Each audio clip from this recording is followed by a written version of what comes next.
Hello, and welcome to the History of the United States. My name is Matthew, and I want to thank you for joining me today.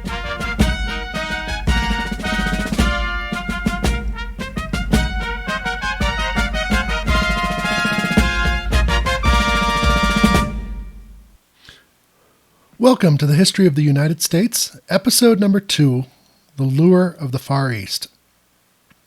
Europeans wanted to trade with the Far East because they wanted access to the luxuries that area of the world can provide, such as silk, spices, and gold. European exploration of potential trade routes didn't start with Columbus, though. It actually started way earlier. The earliest of these sea routes to the Far East began with Pharaoh Necho II of Egypt. He was pharaoh during the 6th century BC, and yeah, we are going that far back. By the way, this is the same pharaoh that killed King Josiah in 2 Kings 23:29, shortly before the Jewish peoples went into Babylonian captivity. So Emperor Pharaoh Necho sent the Phoenicians, who were also under his rule, he sent a bunch of Phoenicians from the Red Sea around Africa and back into the Mediterranean. They became the first recorded people to circle Africa via sea. The second person we're going to talk about is Darius the Great. He was king of Persia. He had the entire northern coast of the Indian Ocean explored by sailors.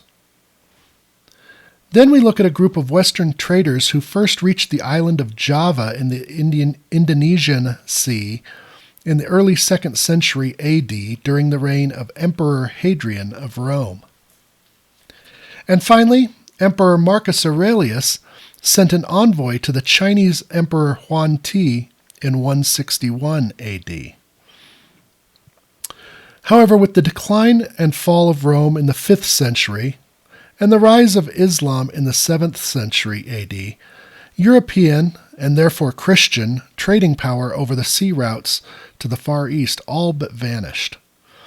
The Muslim countries of East Africa, Arabia, and Persia now dominated the ocean trade through the Red Sea, Persian Gulf, and the Indian Ocean, cutting off much of the access the Christian Europeans had previously enjoyed.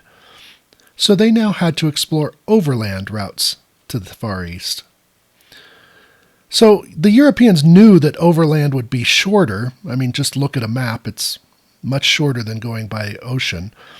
But they also knew that it was more difficult and more expensive. They had first seen these routes were a possibility in the 4th century BC when Alexander the Great opened up the land to the Europeans all the way to the mountains of India. And what's on the other side of those mountains? China. The Silk Road was an overland route developed by a series of traders between China all the way to the Roman Empire in the 2nd century BC. These traders, no one ever took the entire Silk Road and traveled the whole thing. It was a series of traders as the goods passed hands heading from China to Rome. With the limitations on sea trade that came after the rise of the Muslim nations, this Silk Road became the primary means of trade between Europe and the Far East. But those goods were extremely expensive as they had to pass through the hands of so many middlemen, each of them, of course, taking a profit along the way. It was in 1206 AD that Genghis Khan began the Mongol Empire and conquered China. His successors continued conquering until Kublai Khan ruled everything from the Yellow Sea to the Black Sea until his death in 1294 when the empire fractured into 4 empires. Kind of like what happened when Alexander the Great died and his empire was divided into 4 pieces as well. This put the Mongols in direct contact with the Byzantine Empire, the successor to the Roman Empire. This was also the height of the Silk Road trade. With only a single empire to pass through, trade became extremely efficient. That brings us back to Europeans and their explorations to China, and a gentleman by the name of Marco Polo. Marco Polo was Venetian in northern Italy, is the city of Venice, the city-state of Venice, and he left Venice on his trip to China at the age of 17, sometime in the mid to late 1270s.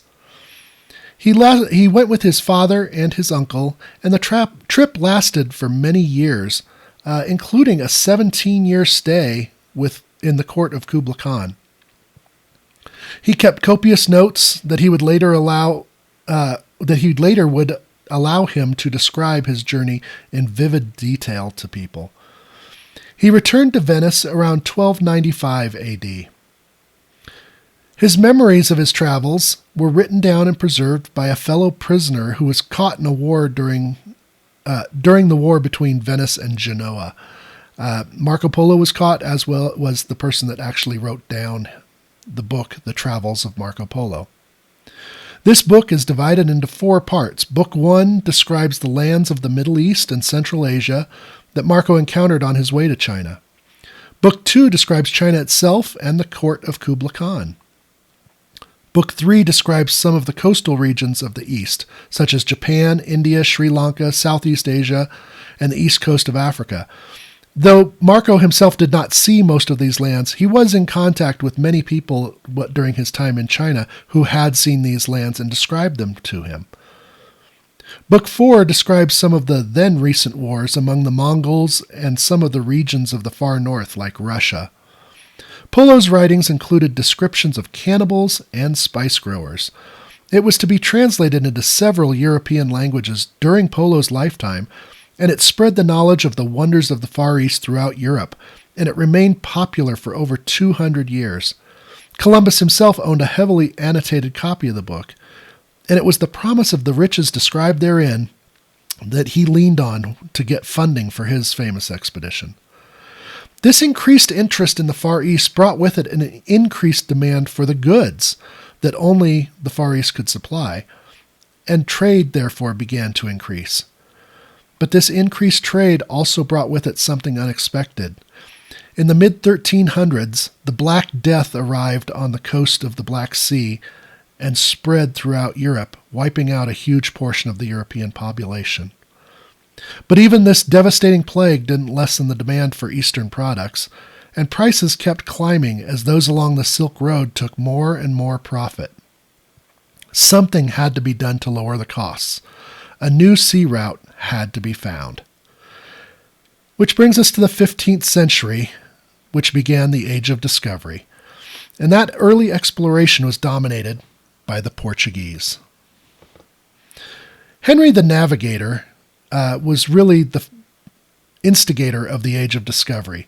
His interest in modern advances to sailing led to the development of a new type of ship called the caravel.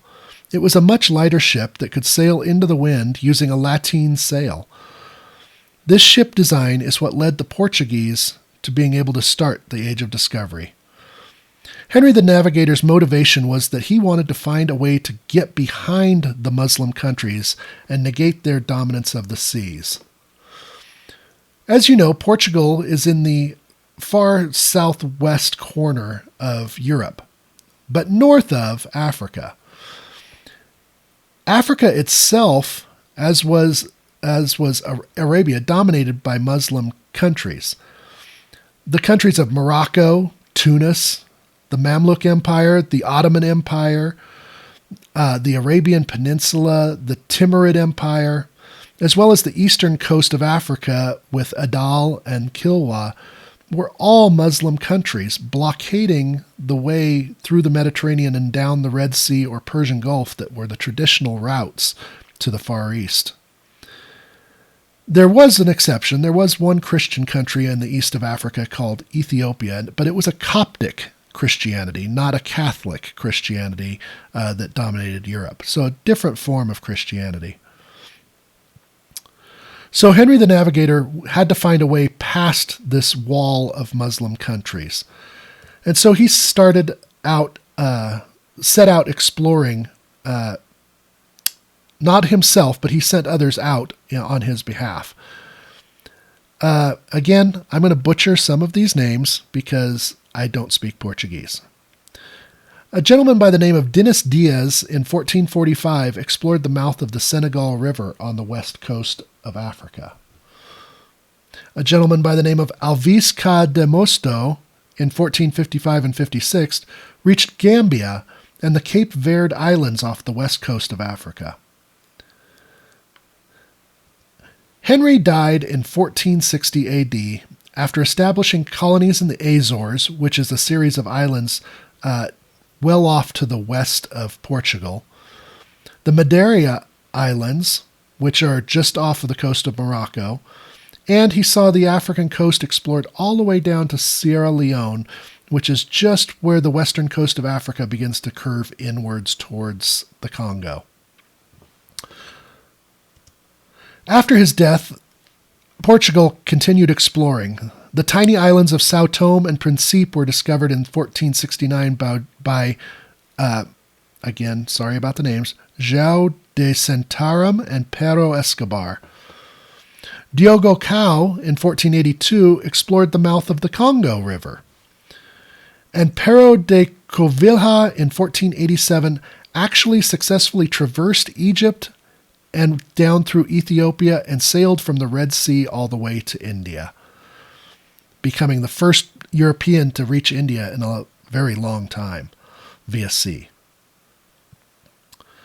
And finally, that brings us to probably one of the more famous Portuguese explorers of the time, Bartholomew Dias, who in 1487 became the first in modern times to sail around the Cape of Good Hope and rediscovered that you could actually sail around Africa.